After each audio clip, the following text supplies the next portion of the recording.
こんにちは。野菜の日チャンネルです。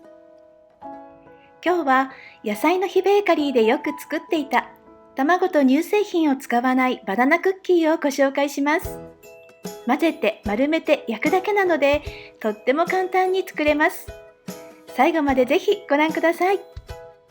材料はこちらです。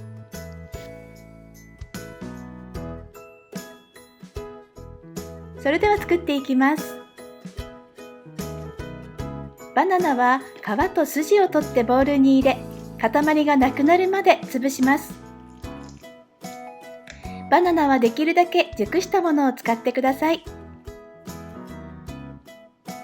そこに食用油を加えて混ぜます。私はいつも菜種油を使っています。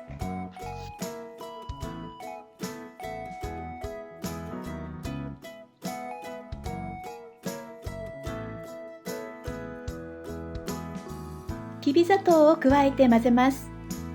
お砂糖はお好みのものを加えてください。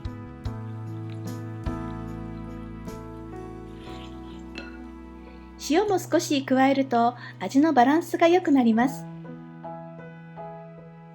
薄力粉とベーキングパウダーをふるいながら加えます。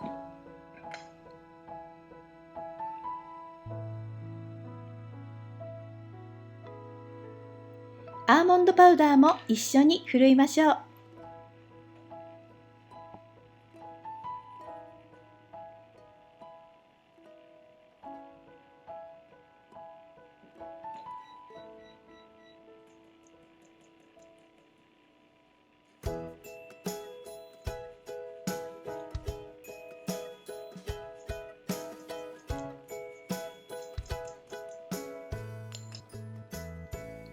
全体をよく混ぜ合わせていきます。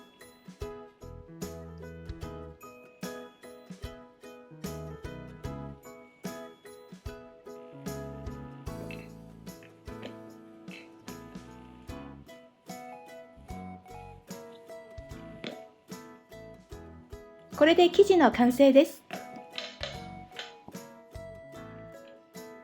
すぐに24等分にしてシワのないように丸めていきます。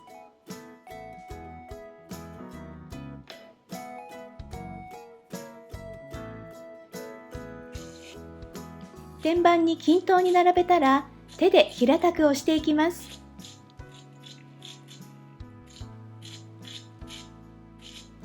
焼くと少し膨らみますので1センチくらい間隔を空けてください。厚さを均等にしたらクッキーの抜き型で模様をつけていきます。ちょうどバナナの型があったので表面に押していきます。